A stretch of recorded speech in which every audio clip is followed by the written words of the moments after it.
Welcome all. We're extremely thrilled about to start the China panel. We have an amazing chance to hear from behind the Great Wall of China. In the next 80 minutes, we are going to dig deep into China. After this, you will all be China specialists. We have a wonderful panel over here. I'm Lauri Tammi from Slush China CEO. We did a Slush China 1 month ago in Beijing with 1,300 people, had a really nice buzz there, and got to know about what's going on in China. China is changing rapidly, becoming the center of innovation. In the last 30 years, China has been developing double-digit economic growth. We know that story.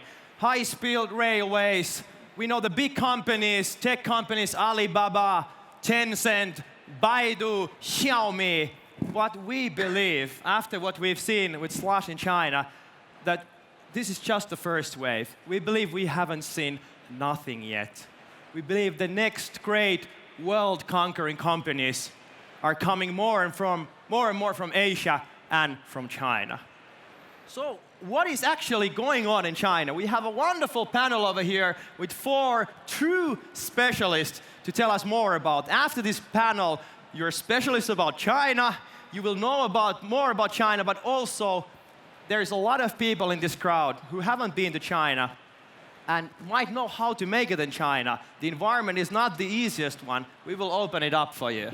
So today, with us to discuss, we have, here is Peter Vesterbacka.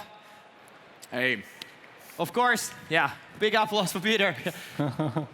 The father of Slush, put the Slush up 2008. You've seen all this development this year in Slush Asia, in Japan, Slush China, and of course, the mighty eagle of Rovio, and creator of Angry Birds, but also a keynote speaker in Slush China, and really close connection with Alibaba, Xiaomi, and those top companies. Spending a lot of time over there, and also studying Chinese now, following the example of Mark Zuckerberg from Facebook. Here is Ray Ma from the 500 Startups. You're based in USA, but you're a great specialist about China and Chinese startup scene. We're really happy to have you here today. Half US and China, yeah. Thank you. And here we have Shan, startup salad, representing the grassroots and the youth people of China.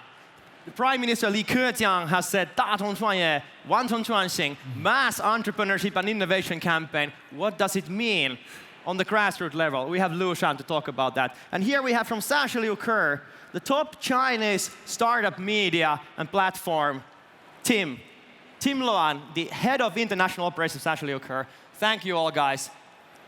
Let's open up. What is going on there behind the Great Wall of China? What's going on in China? Let's start with Ray. What's going on in China? Well, a lot. So backstage, we were all talking about just the amazing growth that's happened in the Chinese ecosystem. So 3 years ago, there were very few investors in the early stage. And now we're talking about something like 2,000 incubators in mainland China, as well as if you look at some stats I saw, if you annualize the amount of investment that's going to early stage internet companies, it could be as high as $1 billion USD this year alone. So that's just early stage pre-A internet companies. So think about the scale and the amount of capital as well as entrepreneurship that's going on in China. How do the ecosystem differ? Peter, you spent a lot of time in Silicon Valley in the US, also putting up the ecosystem here in Finland, in Europe, and now you spend a lot of time in China. How do you see the difference between the ecosystems, startup ecosystems? Yeah, I think that actually of course there's always differences, but it's very much the same also if you look at all over the planet, different kind of stages of evolution, if you will. And again, always disclaimer that I'm not a huge expert on China, but I have been going to China for 2 times a month for the last 3 years. So every time I go there, I learn. And during the last years, also seeing the ecosystem grow. And we just heard like $1 billion plus invested early stage. It's a lot of money. $1 billion here, $1 billion there, real soon, real money. So it's pretty amazing. But I think that Also, it's not just obviously about the money, but it's also the kind of like maturity of the ecosystem. We have a lot of role models in China now. I mean, of course, like Ma Yun, Jack Ma, Alibaba.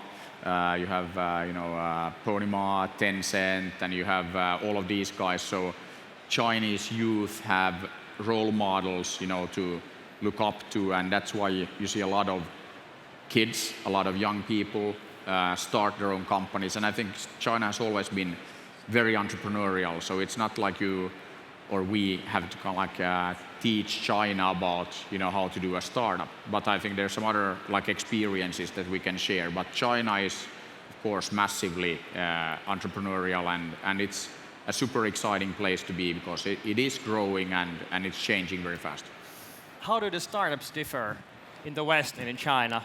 Shan, you spend a lot of time with the Chinese youth organizing startup events all over China. How do the startups and youth people in the startups differ in China and here in the West?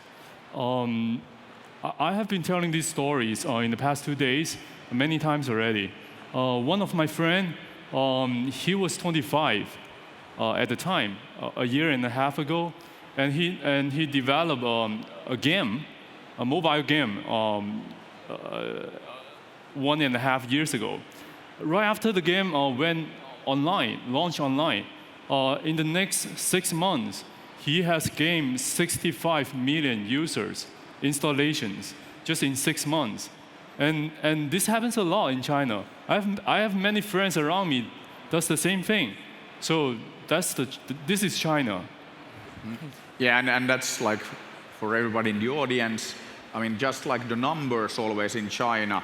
And I mean, as a Finn, a Finnish person, you look at China, okay, 1.3 billion people. But what it also means that there are 75 cities in China with more people than Finland. 75 cities like that. And I think that's what we many times forget, that the scale of China, I mean, it's just like crazy big. And one thing actually I want to add to the differences. Because of this scale, I mean, you have your 25-year-old friend, he now has 65 million users for his game. Because of that, he doesn't really have a lot of reason to go outside. I mean, he can be very, very successful, very, very big by just staying in China. So I would say that there is a big difference in that if you are a startup in Finland, okay, being number one here, you don't get like 65 million downloads. You may get like 6,500 or something. And that doesn't, bring food to the family. And I think that China is like the US in that regard. That, like when you open the door to your house, you find a massive market outside and you don't need to go anywhere, outside of your own country. But that's something that I think where we can work together and help the Chinese companies go outside, just like we can help the American companies go outside of the US as well. There is a lot of people in this audience who are thinking about going to China. In last China, we hosted also a few Finnish and European startup companies, such as we had Berit, for instance, over there. And really, really interesting things going on. A lot of people are looking into China. What would be your advice how to make it in China? What do you need to know? How can you make it in China? Because there is two things what we've known. One is to know the culture. The second is get along with the government.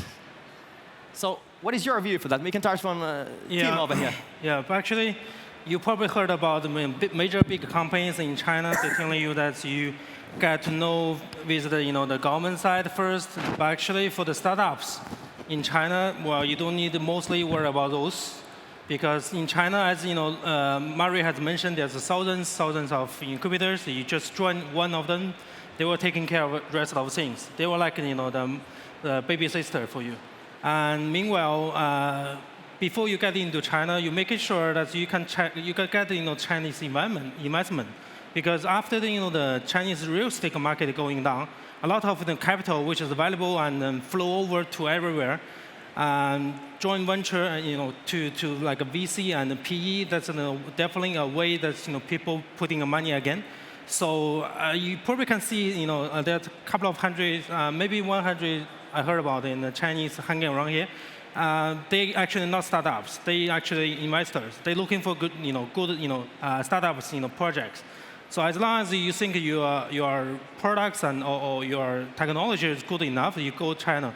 And forget about even you can forget about European and North American market first. Go China first and get the investment over there, and then, just got also the local partner, and create a new company or joint venture company, and even the entire China market is going to support you to be the listed the company in the Nasdaq or in the second market.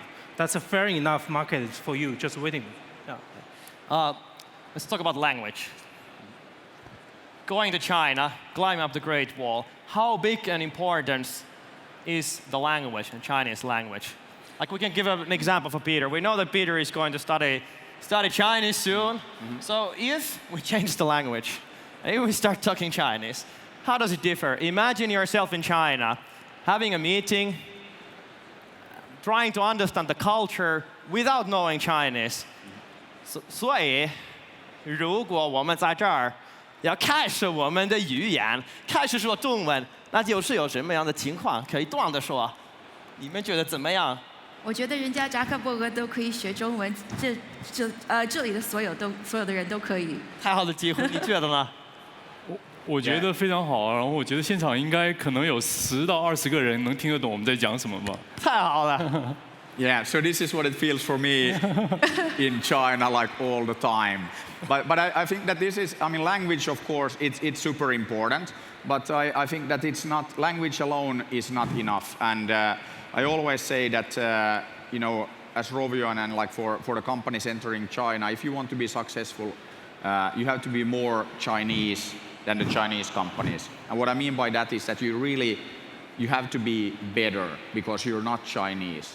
There are so many like Chinese alternatives to what you're doing. So it's really, you have to take it very, very seriously. And I think that also you have to realize that China is not America. China is not Finland. And it's different. And it's also the same, if you go to France. France is not America either, and it's not China. So it's always very important to be very, very local and understand the culture and not expect it to become like your country.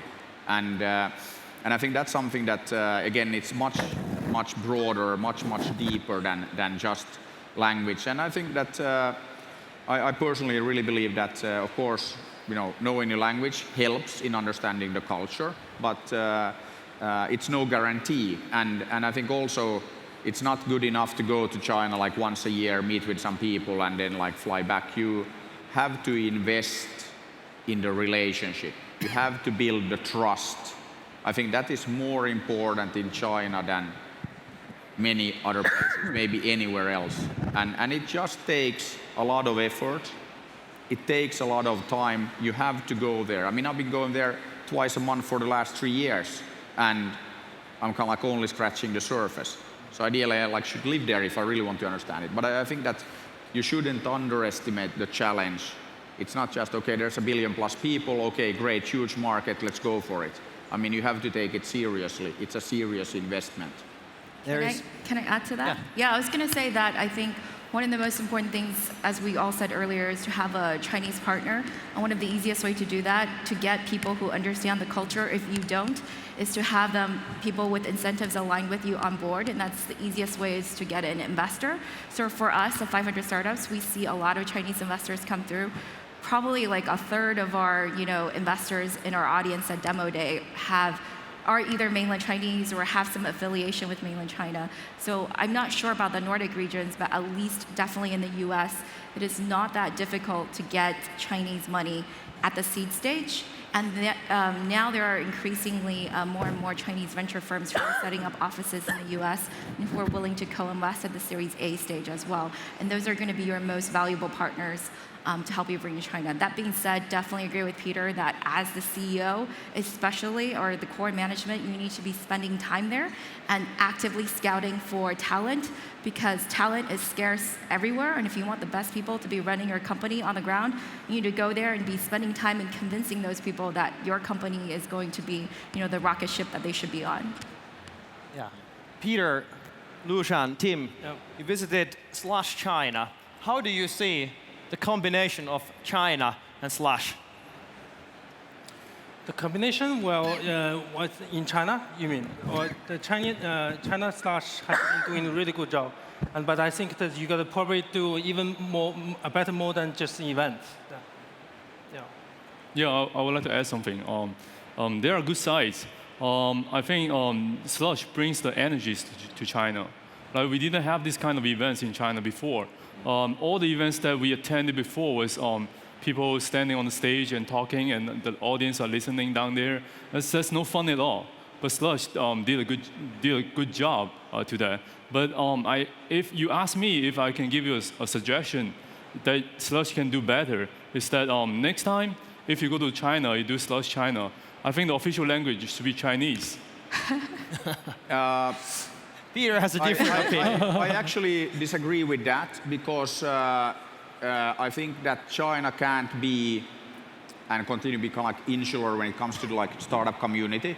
And I think that the English language helps there. That's something that we saw in Japan. We did the biggest English-speaking startup event in Tokyo with 3,000 people, so that was Slush Asia. I really think that it's important that we create this global connection, and it's kind of just the way it is. I mean, you might think it's unfortunate, but I mean, this is also why a lot of the American startups, I mean, they get this piece for free, because I mean, we all speak English, but they are just as insular in their thinking, I would say, if you look at the US startups, as the Chinese ones. So it actually brings up a major kind of competitive advantage that we have here, that our countries, our markets are very small, so we have to go outside. You have to think global. And I think, just on Slush in Beijing, I think that the Slush pitch that we had, 2008, this is, different. Slush is all about, November in Helsinki. Cold, dark, slush on the ground, not the Silicon Valley, better. And I think that this is the whole point, that China, and same thing anywhere, that you can't be successful by just doing what everybody else is doing, just copying. And okay, that's an interesting topic when we talk about China, but I think long term you can't. And I think that also you need to do your own thing. And that is actually what the Slush brand has started to deliver, that, okay, I actually wanted to have some other brand in Tokyo and Beijing, but actually the Slush brand kind of stands for thinking differently. And because we do things differently, it's better. And I think that is what I saw in Beijing, that it was a different event. Very different from the other events in China, especially all of these wannabe Silicon Valley events that I'm totally fed up with myself. That doesn't deliver too much value. So I think that we have a massive opportunity, and I think that also here, I mean, why are we talking about China? Huge market, huge opportunity. But also now here, we are in Helsinki. We are in the capital of Eurasia. We are right at the center of this place. 93 nations, 4.6 billion people, Europe, all of Asia, our home market. And I think it's a massive opportunity for all of us here if we take a bit of a bigger perspective. And okay, you said that a lot of Chinese companies set up VCs and all that, set up offices in the Silicon Valley. Yes, that's been happening. I think we can expect to see a massive trend from the BAT companies, Baidu, Alibaba, Tencent, and others investing here. We're already seeing that, because you can find what here? You can find talent. You can find talent that thinks global, thinks sometimes in English, so that also helps. So I think that it's a good start, and we're definitely going to do Final notes. more like Slush events in Beijing and Shanghai and Tokyo, and it's all about bringing kind of like this Eurasian startup community together.